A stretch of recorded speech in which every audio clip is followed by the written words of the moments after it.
यशस्वी जायसवाल और KL Rahul जोगु Australia है बेहाल कारण दीर्घ 20 वर्ष पर 100 रन पार्टनरशिप करें भारतर ओपनिंग जोड़ी सेटा भी ऑस्ट्रेलिया माटी केएल राहुल और यशस्वी जायसवाल मिसिकी पलटई देले मैच।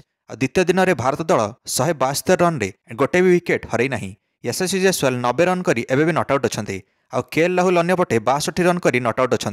विराट कोहली भी फिल्ड भितर को आसी सैल्यूट मारे केएल राहुल यशस्वी जायसवाल इनिंग्स बर्तमान भारत सपक्ष मैच पलटई देते यशस्वी जायसवाल और केएल राहुल मिसिकी। द्वितीय दिन आरंभ में ऑस्ट्रेलिया 104 रन रे ऑलआउट है। भारत ठारू 46 रन रे पछईगला ऑस्ट्रेलिया प्रथम इनिंग्स रे। भारतीय बॉलर जसप्रीत बुमराह नहीं गले 5 विकेट, हर्षित राणा नेले 3टा विकेट, मोहम्मद सिराज नेले 2टा विकेट। द्वितीय दिन में पिचर रंग बदली जाइए से प्रथम दिन भली बाउंस नहीं आउ से पिच रे जो पिचटी प्रथम दिन में सबुज थिला बर्तमान से पिचटी सपाट हो जाइए और नाली रंग में परिणत हो जाइए। बैटिंग पे उपयोगी हो जाइए पिचटी से द्वितीय दिन आरंभ में मिचेल स्टार्क और जोश हेजलवुड भली बॉलर भी भल बैटिंग कर पकाइले ऑस्ट्रेलिया तरफ और निजर शेष विकेट पर 100 बॉल खेलीगले जोश हेजलवुड और मिचेल स्टार्क और 23 रन पार्टनरशिप करें।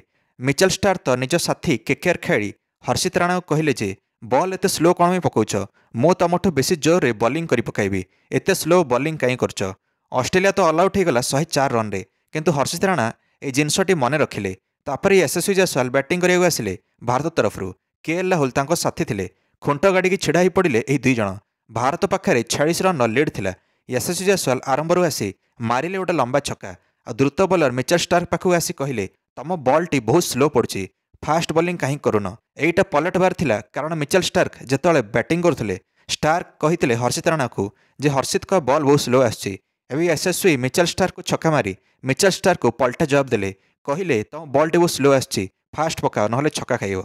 यशस्वी जायसवाल निज प्रथम अर्धशतक करें ऑस्ट्रेलिया माटी और भारतर दुई ओपनर 100 रन पार्टनरशिप लगेले। दीर्घ 20 वर्ष पर एमती कारनामा दुई ओपनर करें। कैप्टन हिसाब से पैट कमिन्स पूरा बेहाल हेले कारण ऑस्ट्रेलिया कोई बॉलर भी ओपनिंग जोड़ी भांगी पार नाला। केएल राहुल और यशस्वी जायसवाल भयंकर बैटिंग करते आउ खुंट गाड़ी की छिड़ा होते गोटे रनआउट्र सुजोग थिला किंतु नेथन लायन मिस करगले। केएल राहुल बंचीगले। प्रथम इनिंग्स 150 रन कर ऑल आउट होता भारत द्वितीय इनिंग्स 150 रन रे गोटे विकेट हरई नाला। केएल राहुल भी करदेले अर्धशतक।